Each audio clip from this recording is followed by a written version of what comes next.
welcome to Tabor Talk. Once again, I'm your host, Michael Tabor.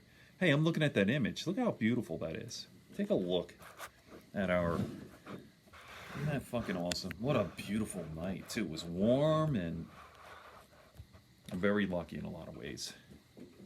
Except I have fucking horrible health. you could never fucking win, you know? So now... I'm settled, I'm happy, we have our dream house. I'm doing everything I want to do. I love doing this stuff with the videos, I read, and a lot of good things in my life, except my health sucks. All right, I got a weird disease. I have oh boy, I might as well repeat it because perhaps this is the first time someone's watching this. I have something called idiopathic epidermal small fiber neuropathy. All right, and it's very complicated. So I'm in pain all the time, super uncomfortable. It's affected motor function. Like if you look at me, I get this all the time. You look healthy, and I'm a big, strong guy. Not as strong as I used to be. I can't fight anymore or snap. I used to be a fighter too, but anyway, I'm hanging in there, and this is kind of the topic of today's video. Let me just say this. This is a quote by Jean Paul Sartre.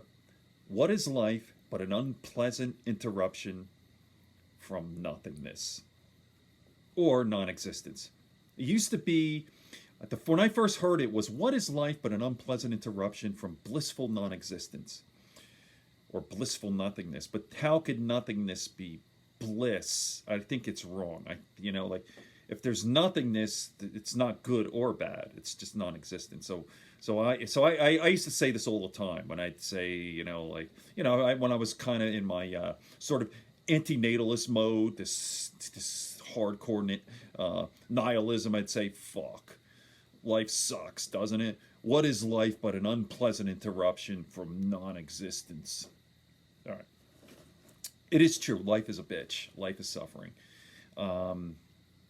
For most people. Some people are lucky, like, hey, it's all fucking crapshoot, and you play with what you're dealt with. I've been very lucky in my life. I got sick 5 years ago, 2014, like late August, early September. I had an accident. I broke my back, and I've had health problems ever since. And I'm super health conscious now. I don't drink or smoke.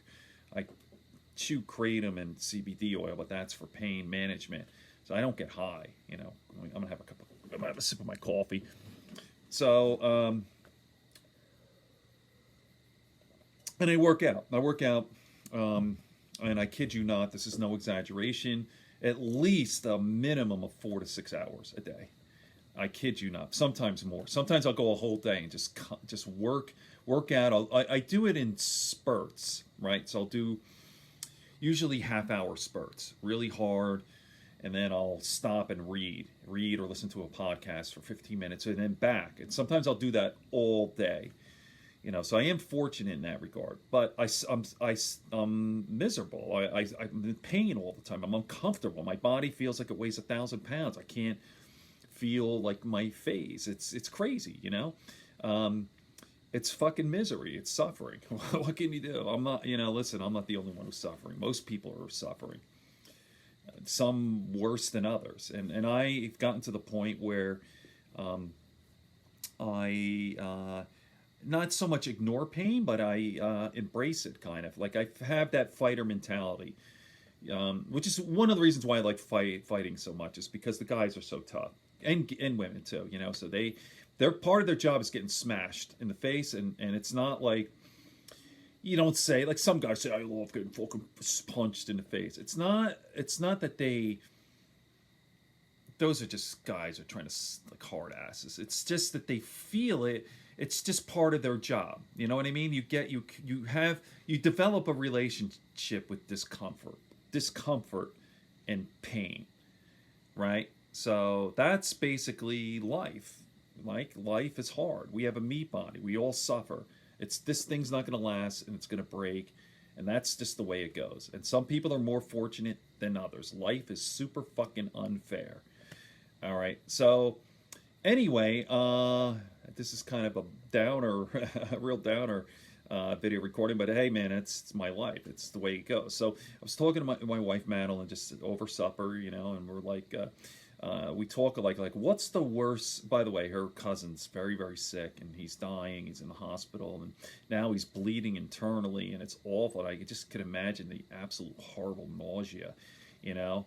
And I was just saying, you know, like the worst thing there is nausea. Nausea is the worst fucking thing. I don't care how tough you are. Being nauseous sucks. It just affects your, of course, mind body. There's that connection.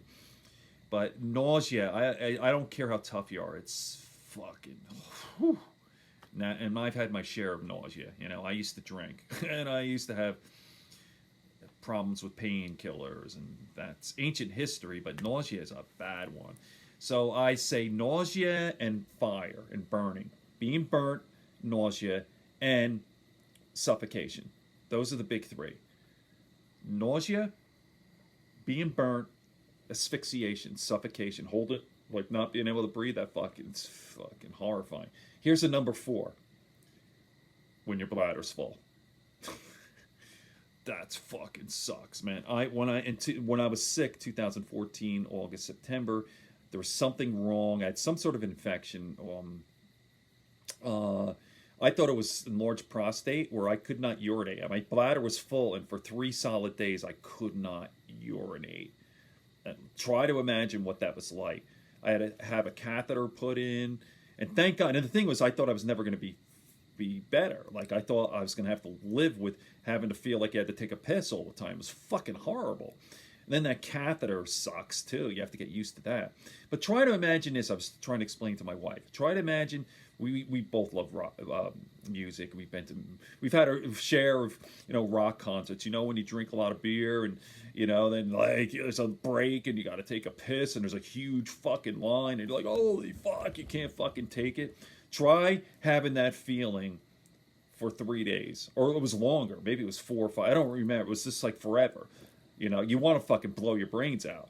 You see what I'm saying? Like no human can tolerate that. You know what I'm saying? So then, okay, there's another one. Let me add a 5th one. Okay, so nausea, burns, fire, asphyxiation, choking and all that. You could put that in that category. Your bladder full, and shit, I was just thinking of something else. Oh, nerve pain. Oh, forget about that, man. I haven't had that in a while, thank God, because of my stem cells, but I used to get it shooting pain down my right thigh, and it's like, whoa! And I'm a pretty tough guy, like I said, I'm a mixed martial artist. I'm used to getting hit and punched and all that shit. And that is beyond what a human can take. Fucking nerve pain. It's like I can't even describe it to you. It's like it feels like fire. I don't know. It's like electricity just going haywire in your body. It's nerve pain. And talk to anyone who's had nerve pain. Again, Madeline's was it her cousin or uncle? Okay, he had open heart surgery. They took like a artery from his thigh and they fucked up. They hit a nerve and it fucked up his nerve in his thigh. And he's like, Mike, man, holy fuck. Oh, nerve pain. Fuck the cracking open my chest and chest pain. That nerve pain is the worst. Holy fuck. Okay, there you go. So on that note, try to do the best you can, right? Look at how great my life is. Look at this life. It's great. You can't fucking win in this life, right? So what is life but an unpleasant interruption from non-existence? I don't really believe that, but sometimes it makes me feel better when I say it, right? Okay. Good friends, good books, and a sleepy conscience. Peace, love, and understanding here on Tabor Talk.